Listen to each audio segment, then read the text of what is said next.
Angela Tang from Baliwag, Bulacan. Our next candidate is Ashley Subihano Montenegro from Makati City.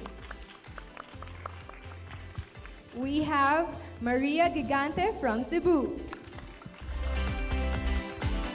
Our next candidate is Erica Christensen from Carmona, Cavite. And last but definitely not the least, Ms. Chariza Esparago of Taguig. All right, ladies, are you ready for this final round? I'm sure you are, and we cannot wait to show us what you have to offer. So let us start with Ms. Angela.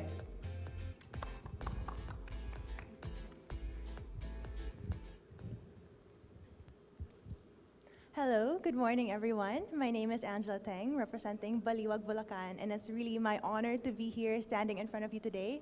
Thank you so much for waking up early on a Monday morning, and I really appreciate your time. So today I'll be chatting with you about my Beauty with a Purpose project. My project focuses on women empowerment. And although I have worked on that in multiple stages before, both as a data scientist, as an academic, as a researcher, and as a teacher, today I'm excited to share with you that I'm actually working with the Department of Health Treatment and Rehabilitation Center to empower women who have a history of substance abuse. The important part here is that historically we have treated women who have substance abuse issues with a sort of stigma, treated them as victims and sort of not given them the space and the time to share their stories. As I spent time with them over the past weeks and over the past instances wherein we've had focus group discussions, we've had calls, and wherein we've had conversations, I've learned so much about their stories. I've learned so much about the struggles that they go through and about the adversity that they face in their lives. As someone who has also dealt with many instances wherein I've felt alone, I've felt unheard, and I've felt that I have to deal with mental issues, including anxiety, I empathize with them. And I truly hope that I can be a voice for them and also encourage more women to hear their stories, to open up about their adversities and their challenges, and to ensure that we are giving them the time and the space that they deserve to share those stories. Treatment should not be a punishment. And I think one common misconception is that being in a rehabilitation center is a negative experience. But treatment doesn't have to be a negative experience. It is a wellness center, a holistic wellness center. People are there to help you, and people should be open to the idea that, you know, meeting with medical professionals is an instance wherein you can get the help that you need and be open about your challenges.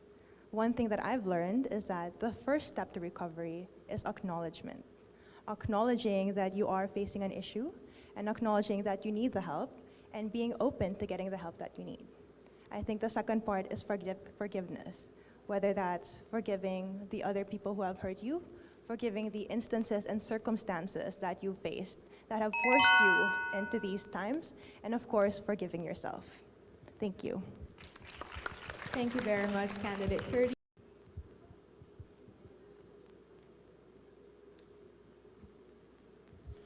Good morning, everyone. My name is Ashley Subihano Montenegro, your candidate number 20, representing Makati City.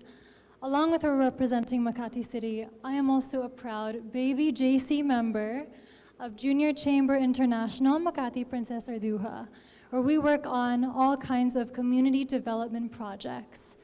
One that I am so proud to be a part of is called #PauseForCause. I have always had a soft spot for animals, having rescued cats as pets while growing up, while also being an active volunteer with animal shelter since I was a teenager. And upon looking for a more humanitarian cause, I wanted to tackle sexual assault prevention. I know that this is often a topic that is easily controversial because it makes us naturally uncomfortable. But I believe that in order to tackle these issues, sometimes we have to be made uncomfortable so that we can shed light on issues that have often been lost in darkness. Pause for Cause brings together vetted animals with rescued victims of child sex trafficking, including both children and women. We bring them together as a form of companion therapy. And while companion therapy is a great commodity, what there is to share and value is love. Because when you bring together these animals, these children, these women, what they see when they look into each other's eyes is someone else who has experienced similar trauma of abandonment, of abuse, of loss of hope. By sharing these experiences and being brought together, they are realizing how not alone they are in this world. That is something that they share, and even though it may be traumatic, they feel understood. By forming these lovable bonds between one another, they are undoing the trauma. And that is why I'm so proud to be part of this project that I hope you will further look into. Thank you. Thank you, candidate number 20, Ashley, for that wonderful project. Next up, we have candidate number 13, Maria Gigante. The greatest threat to our world is the belief that someone else is going to save it. One day, I'm going to have a daughter, and perhaps you will too. And I would like to think that my daughter is going to live in a world that is more open and accepting, one that's free of possibilities, one that is even better than the one I live in now. My name is Maria Gigante. I'm 28 years old, and I'm from Cebu City. I work as a model and a host, but I was not always as glamorous as this. When I was 16 years old, I started volunteering for Gawad Kalinga. That's more than 10 years ago. And through the span of 10 years, they have trusted me enough with funding my own initiative. I'm also now the founder of the People's On the Go Livelihood Organization.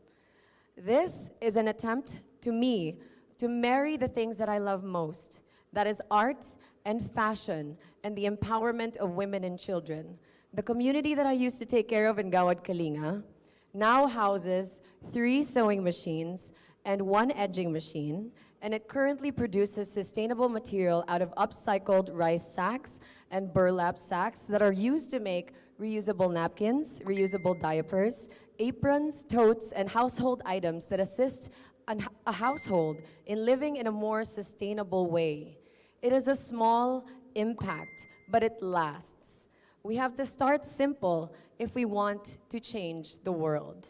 This project is now 5 years old, and I hope that with an organization like Miss World Philippines, we can continue to fund organizations like this all over communities, not just limited to Gawad Kalinga. Perhaps one day we can even work on that and its reach to the world.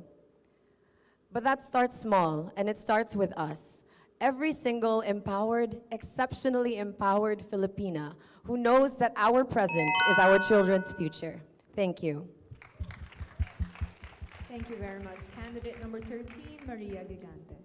Next up, we have candidate number 7, Erica Christensen. Hello, everybody. Good morning. Well, good afternoon, rather. My name is Erica Christensen, candidate number 7, representing the beautiful province of Carmona, Cavite. Let me start off my speech with a very simple question. Please, audience and our dear panelists, raise your hand with me if you've ever seen a homeless stray animal in our country. Thank you very much.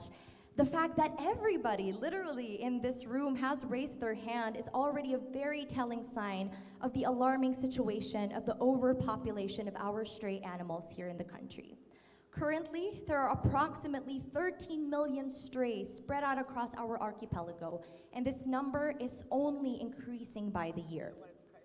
We have to remember that the more strays we have, the more opportunities will be presented for them to be abused, neglected, and most of all, abandoned.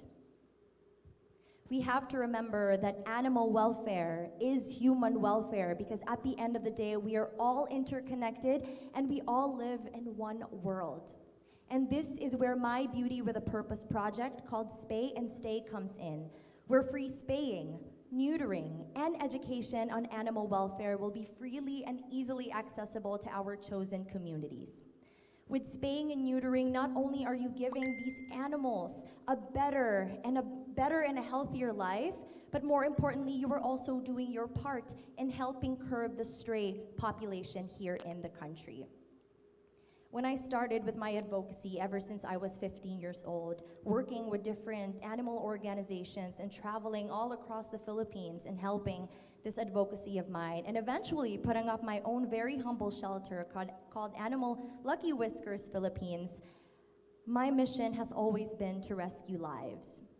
But my dream is that one day I won't need to, because all lives are treated with dignity and with respect. And I know that with my project, we will be one step closer to this dream. Thank you. Thank you very much, candidate Teresa Esparago. I will never forget the day I told my dad I wanted to be a writer. I was 7 years old and I just entered a young authors competition, which I lost. But what I gained from that is the knowledge that storytelling is a power that few harness, but so many cherish. So even though my dad worked 6 out of 7 days of the week, day and night shifts to put me through school, on his day off, he always took me to the bookstore because he told me I would never go a day without a book in my hand. And it breaks my heart to think that there are children out there who cannot say the same. Poverty-related causes are one of the biggest barriers that stop the access to education in the Philippines. It leads to systemic, large-scale shortfalls in classrooms, learning materials, and the most important human capital of teachers that believe in their students. Which is why, through my 8 years of experience as a tutor and a volunteer for children, I started my advocacy initiative, Cha's Book Club, which we then expanded with the help of Habitat for Humanity Philippines and Gentle Hands Orphanage into the Baby Steps program, where we provide extracurricular activities and learning materials to students. What started off as 5 moved to 70, and now I am so proud to say that we help thousands of school children here in Manila.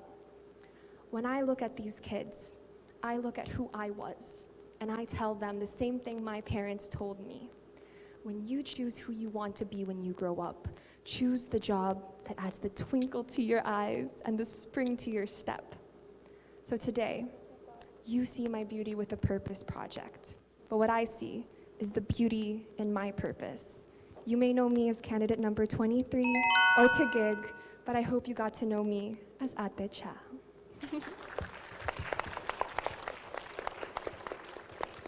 Thank you very much, our lovely candidates, for your beautiful Beauty with a Purpose projects, rather. And I feel like this is really the heart with the social issues question. So I have here with me the fishbowl. I'm sure you've seen this yesterday, but here it is again. All right, so we will be starting with candidate number 30, Ms. Angela Teng. All right, let me read your question for you.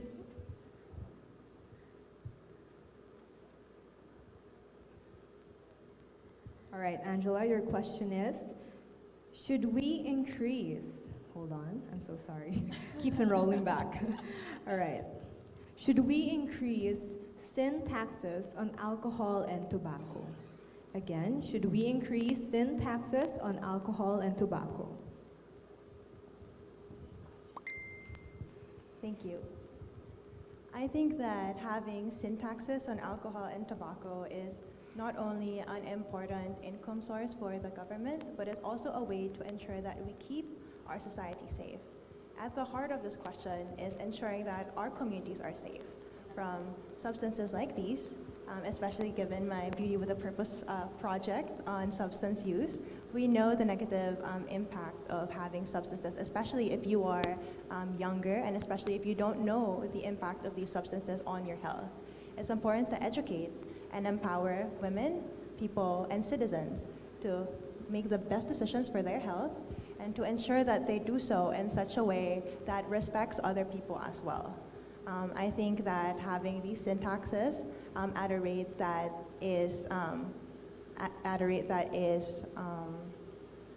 relatable and at a rate that is contextualized especially in society, would be very helpful. Thank you. Thank you very much, Angela. So just to remind everybody, they all have only 1 minute to answer these questions. All right, so next up, we have candidate number 20, Ashley Subihana Montenegro.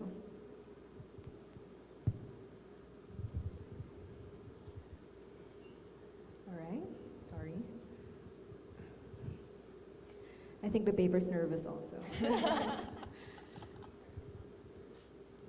All right, Ashley, your question is the Philippines social health insurance system a success or a failure in achieving universal healthcare coverage?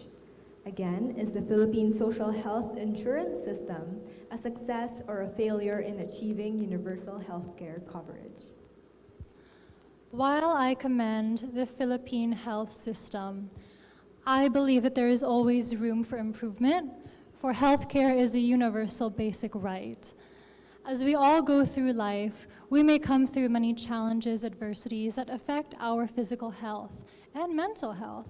And it's about time that we start addressing all of these causes. And we can't do so unless we provide proper health care. We're now at the forefront where talks of mental health are the most prioritized, alongside COVID, alongside all kinds of diseases, but we have yet to cover these with accessible health insurance for all kinds of social economic classes. And in order to ensure that we pave the way for a healthier, safer future, we must do so in ensuring that our children, that our youth, and our elderly are properly covered through accessible health care. Thank you. Thank you very much. Candidate number 20, Ashley. Do you want to read the question, Yes, or I'd love to read the question. should I read it for you? Are you sure? It's quite the distance. Would you like to host? I'm just kidding. You just gotta say the word, girl. All right, so your question is, it's quite long. Kindly give me a few seconds, ladies and gentlemen. All right. Because my co-host yesterday is sitting lovely on the panel of judges. All right, so your question is, in 2018, the Philippines withdrew from the International Criminal Court, becoming the second nation to do so after Burundi. With a fresh mandate of the new administration coming in, do you feel it is high time for the Philippines to reinstate its membership to the United Nations International Criminal Court? Let me repeat that for you. In 2018, the Philippines withdrew from the International Criminal Court, becoming the second nation to do so after Burundi. With a fresh mandate of the new administration coming in, do you feel it is high time for the Philippines to reinstate its membership to the United Nations International Criminal Court? I believe that the conversation of unity has always to take in front and center amongst the islands of the country that is the Philippines. And I think in order for us to take unity to the next level, we need to reinforce our bonds with other nations, especially in the United Nations. And if that should start with reinstating our part in the the International Criminal Court, then why not? I mean, we all want to live in a better world, and we all have to do our part to make it better. Thank you. Thank you very much. Ms. Cebu, candidate number 13. All right, let's move on. I was going to ask you to pick for me, Riri. Of course, you have the privilege to choose your question. Thank you. Oh, pass the fishbowl. I was going to read the question. All right. So just to calm yourselves a bit. All right. So, Ms. Erica, your question is. All right. I'm so sorry. You know, this paper's really playing with me. All right. So, which aspect of the United Nations Sustainable Development Goals have you taken part of, and how do you plan to sustain your contribution towards achieving this goal? Again, which aspect of the United Nations Sustainable Development Goals have you taken part of, and how do you plan to sustain your contribution towards achieving this goal? I absolutely love this question because it is in direct line with my advocacy, which is stray population, animal welfare, as an advocate for animal welfare. And to answer your question, it would definitely be taking care of our wildlife, specifically focusing on our animals. Because I think a lot of people really underestimate the importance of taking care of our animals, but we have to remember that not only is it a question of morale on our part as stewards of the earth, but more importantly, this also faces physical repercussions on us, because if our animals are not healthy, then we humans are not healthy as well. We're talking about more diseases, more exposure to the rabies virus, more exposure to different kinds of illnesses, and even here in the Philippines, more accidents on the roads because of hit and run cases with our animals. And I highly encourage everybody to take part in this, because animal welfare is human welfare. Thank you. Thank you very much. Candidate number 7, Erica. Of course, our last. but definitely There's not so least. many choices. Yes. Hard to choose, huh? Let me Alright. let fate do its job. Send the fishbowl first. And the question, please. Don't May get too I have excited. The question, not the Toss fishbowl, it. please. All right, thank you, ladies. So your question is, how do you feel about poverty porn, and how does it disturb you, if it does at all? Again, how do you feel about poverty porn, and how does it disturb you, if it does at all? My advocacy centers on working with disadvantaged youth, and that also means that I am constantly connected with them. And my dislike of poverty porn stems from the fact that we are separating ourselves from an entire sector of humanity. They are people, and every time you hold out your hand to connect to a person, it isn't out of pity, and it isn't because you want to stand on a high horse. It is because we are humans connecting with one another. And every time I look at my kids, I tell them to never look at your circumstances, look at where you are going, because that is where you will shine the brightest. So let us all be role models for everyone and show that hand in hand, when humans work together and humans fight for a cause together, that is when we will make a change. All right, thank you so much, candidate number 23. And there you have it for the second round of this final round of head-to-head challenge. And it's just amazing to hear all our ladies be socially aware. And I feel like that is a very important trait. Yes, okay, hold on. Okay, what was the worst decision you have made? And tell us if you regret it. I think that one of the worst decisions I've made was giving up too early.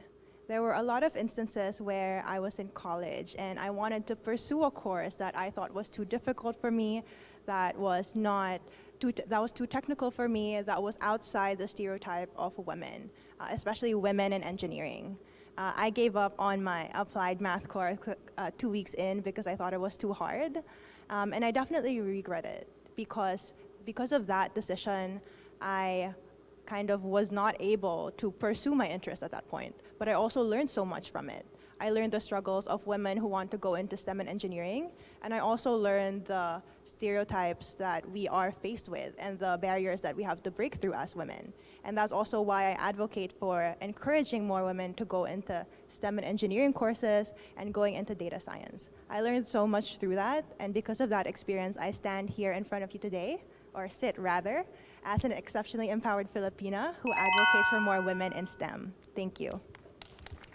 Thank you very much, candidate number 30. Okay, so here's a question for the next candidate. Okay.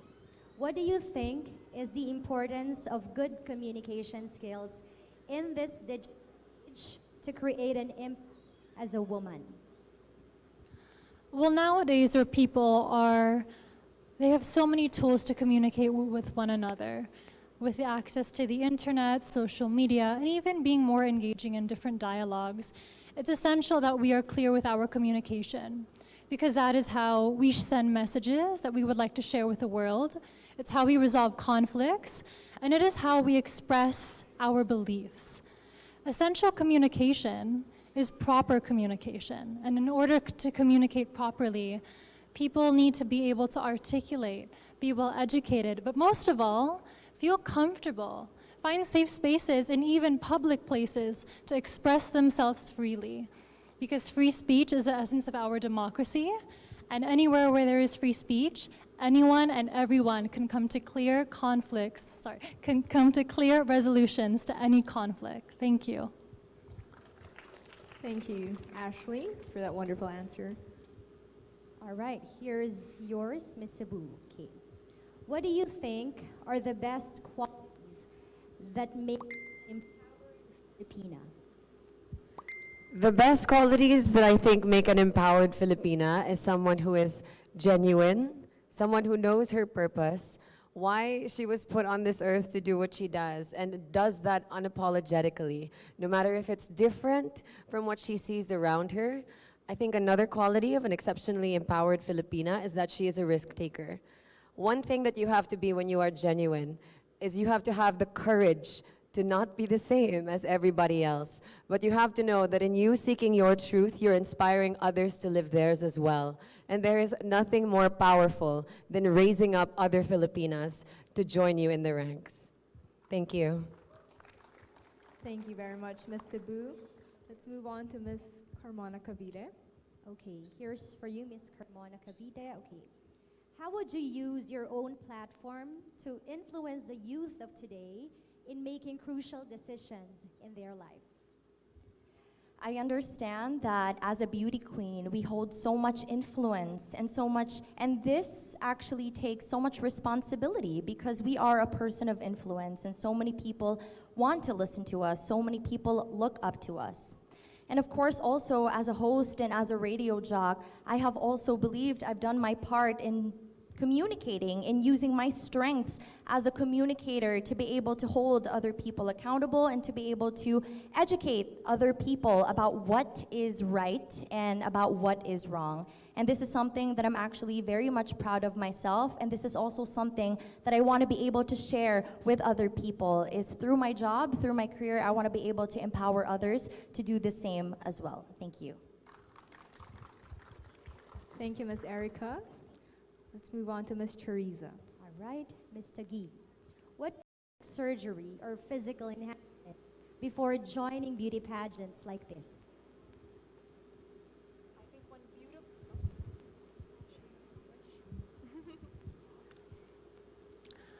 One thing that I really want to highlight about feminism is the importance of bodily autonomy, especially to women.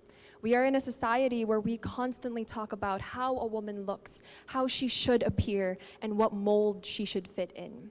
When we talk about plastic surgery and enhancements, it always lies down to, did she want to do it for herself? Does she feel more beautiful when she looks at the mirror? Because that is the most important question. Not what society thinks of her, what society labels her as, but whether she was able to fulfill her definition of beautiful. Thank you. All right, so there you have it for this round. And I'm sure our judges are having a tough job already choosing the rightful winner. And thank you, ladies, for once again, Cebu City. And then Miss Ashley Sobihano Montenegro will be asking Miss Angela Tang. All right, and Miss Maria, you will be asking your question to Miss Ashley. So silang tatlo lang po ang nagbunutan. All right, and then we have Miss Erica asking her question to Miss Teresa, and of course Miss Teresa to Erica. All right, so I hope you guys got that, and we cannot wait to hear your questions to each other and of course your answers. All right, so let us start with Miss Angela Tang. Kindly ask your question to Miss Maria, and Miss Maria, kindly, oh, both of you, yes, kindly proceed to your podiums. There you have it. All right, Maria, do you have a mic with you? I think you will be needing your mic. All right, there you go. Thank you. All right, Mic test? ladies, All right. whenever you're ready. Hi, Maria. Hi. So my question for you is, what would you do if you did not win the crown? I would do the same exact thing. In fact, for the past 5 years, I've been working hard on this project, the People's On-the-Go Livelihood Organization. And I thought my pageant journey was over. But the reason that I joined was because I now have this advocacy that is ripe for the world to know. And prior to this, 6 years ago in my last stint in pageantry, I didn't truly know what I was put on this earth for. I didn't know, why am I good at modeling? Why am I good at hosting? I felt like maybe there's something more that I can offer to the world. And I thought that perhaps the true test of why I lost my first national pageant was to really see what I'm made of and to see if my purpose really was true to my heart. And it really is, because I have 6 siblings and I look up very much to my mother. And so this is all an homage to them.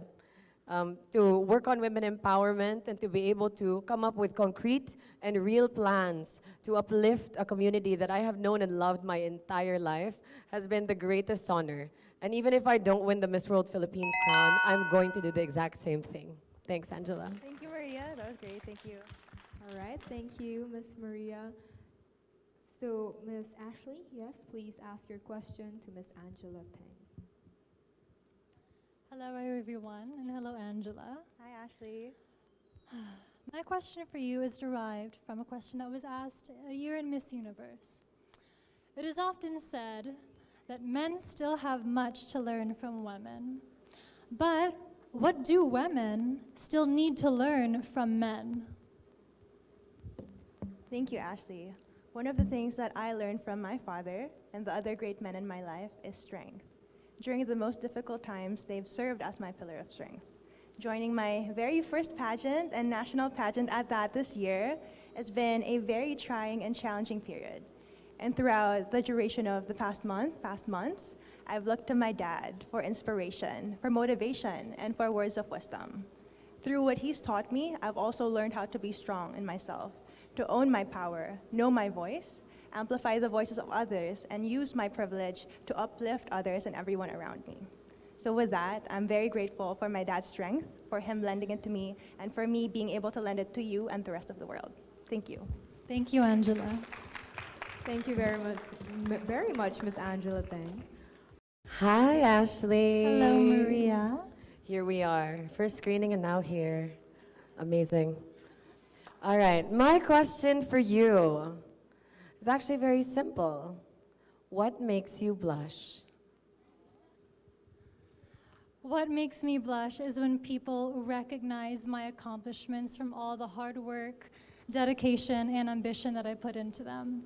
As someone who often liked to try all kinds of hobbies, sports, extracurriculars, I was also always so curious about what the world had to offer and what I had to offer with the world with my capabilities, both with what I've been blessed with and what I could work on. And so when people recognize all of my hard work through my achievements, big or small, that makes me blush because I feel recognized, I feel seen, and I even feel that I inspire other young women who often doubted themselves. I doubted myself before, being a female Asian ethnic minority. But as I consistently strive every day to try as much as I can, to consistently improve, I also hope to be an inspiration. And I feel so when I blush. Thank you. All right. Did you see that wink? I saw her wink. I saw her wink at me, but she's been doing that this whole time. Oh. All right. Thank you so much, ladies. You may now proceed to your seats because I believe Miss Erica and Miss Teresa will be asking each other their questions. All right. She really said bestie. Bestie. Bestie question. So yeah, you guys are besties. All right. Some people get matching bracelets, we get matching Q&A. All right, so let's start with your question, Miss Erica to Miss Teresa. So, chat, if you were to be given ₱1,000,000 pesos right now, what is the first thing that you would do with it? Oh, for sure, I would make sure my bag is safe. But then, one of the biggest dreams I've actually always had is to have a bookstore, Cha's bookstore. I think it would be something that really ties back to a big part of who I am as a writer. And not only would having my own bookstore mean that I get to curate these books, but I get to continue my advocacy in a way that actually provides a safe haven for all of the children to come in. And we could come in and we could read books together. But more importantly, if I am the one behind that book counter, then I can fulfill my dad's promise and make sure that every single kid there never goes a day without a book in their hand. All right. Your bestie is cheering for you. All right, Miss Teresa, please ask your question to Miss Erica. Miss Erica, with your advocacy of animal rights, wow, my preface. With your advocacy of animal rights, if any of the stray animals you've rescued could say anything about you, what would they say? I'm gonna cry. Just kidding. I'm not gonna cry anymore. Okay. I think that they would definitely say that I'm a very thoughtful person. And having worked with animals, traveling all across the Philippines, partnering up with different LGUs and different animal organizations, I can definitely tell when an animal is actually telling me that I am thoughtful and I am caring. I know that they are voiceless, generally speaking, but I know it when they are trying to tell me something, whether it be cuddling with me or, looking deep into my eyes, and that's something that I actually really want to be able to share with other people. And I know for a fact that I'm thoughtful not only with my advocacy, as I have dedicated almost all my life to this, but I know that the people around me, because of how deeply I am loved, I know that other people can also confidently tell me that I am as thoughtful as they are to me as well. Thank you so much. All right, thank you so much, Miss Erica, and kindly give our top 5 ladies a round of applause once again. Question is, the Philippines is one of the world's most disaster-prone countries. What can a beauty queen do to empower Filipinos into becoming more disaster resilient? Once again, the Philippines is one of the world's most disaster-prone countries. What can a beauty queen do to empower Filipinos into becoming more disaster resilient? As a beauty queen and as a data scientist, I can proudly say that we do have a lot of tools today that help us prevent these disasters, prevent the negative effects of these disasters, including a lot of the models that Pag-asa uses and a lot of the tools that our government provides us with. We should make the most out of these tools, use our data wisely, understand these data, and make sure that we can create changes where they need to be created. We need to ensure that we are prepared for these disasters and we are able to adapt to an ever-changing world, and that we use technology to our advantage rather than as a disadvantage. We should ensure that we can also use our platform to educate people about environmental awareness and ensure that we have the necessary tools and conversations about these difficult topics. Thank you. All right, thank you very much, candidate number 30. Miss Ashley, do you mind if you proceed to the podium? Because I'm afraid it's what's on my script. All right, so let me repeat the question for you, Ashley. The Philippines is one of the world's most disaster-prone countries. What can a beauty queen do to empower Filipinos into becoming more disaster resilient? Although horrific, calamities of the world often unite us. As beauty queens, it is our power to speak for the people and to raise our voices, sharing many stories that have often been left unheard. By sharing stories of Filipinos whose livelihoods have been affected by these disastrous calamities, then can we have more empathy, sympathy, as well as be more aware of how to prevent. By understanding these kinds of stories amongst each other, we can recognize that we play such a bigger part in helping one another. By moving forward, by being more environmentally friendly, as well as understanding our true parts in society. Often Filipinos feel disheartened after these kinds of calamities. But a Filipino with our hospitable culture can never feel alone when the world's arms are open and their ears are listening. Thank you. All right, thank you very much, Miss Ashley Montenegro. Next up, Ms. Cebu City. All right, so the question is, the Philippines is one of the world's most disaster-prone countries. What can a beauty queen do to empower Filipinos into becoming more disaster resilient? As the next Miss World Philippines, perhaps we can start by making more accessible disaster and risk reduction and management information and education on how to handle calamities. As a philosophy major and as an academic, perhaps I can contribute by making my research more about the ethics of sustainability. The green agenda is very real, and more people are starting to pay attention to it because we realize it in the consequences that we now face, be it higher temperatures during the summers or even how we suffered the throes of the COVID pandemic. It has really affected us, and I think everyone is pretty much convinced that this is the most, as real as it can get. As a citizen, we can start by living more sustainably, by reducing our carbon footprint, by using reusable cups and straws and things like that, because I think we've realized how interconnected our lives are to nature, with animals, and even with each other. And being good doesn't just start from the inside. It starts with the little things that make the big differences. Thank you. Thank you very much, Ms. Cebu City. All right, may I call on Ms. Erica Christensen. The Philippines is one of the world's most disaster-prone countries. What can a beauty queen do to empower Filipinos into becoming more disaster resilient? As a radio jock and as a communicator, I have first-handedly seen how important and vital a radio can be, especially here in the Philippines. It can reach so many sectors, especially our most vulnerable one, because this is the most accessible form of communication. When we focus on clear communication, then we are able to transfer this to all Filipinos, and Filipinos will be even more prepared for our incoming natural disasters. And we are prepared, and when we are prepared for that, then we will be able to soften the blow and cushion it so that we are safe and we are still healthy at the end of the day. Thank you. Thank you very much. Candidate number 7, Ms. Erica. All right, let's proceed to our last but definitely not the least candidate. Hi, Ms. Teresa. So your final question is, the Philippines is one of the world's most disaster-prone countries. What can a beauty queen do to empower Filipinos into becoming more disaster resilient?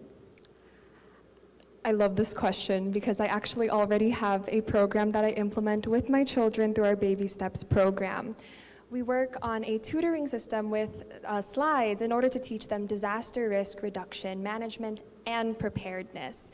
Here they know which LGUs to go to, how to safeguard their homes, and how to safeguard themselves so that they are prepared. More education leads to more awareness, leads to us being ready whenever a disaster comes to strike. I love Filipinos, and I love how resilient we are. But I wish we wouldn't have to bounce back from a disaster at all, only move forward, knowing that every step we take is well-informed and ready to make a brighter future for us all. Thank you. All right, so there you have it, ladies and gentlemen, our top 5 finalists speaking their heart and mind out. So let's all give them a round of applause once again.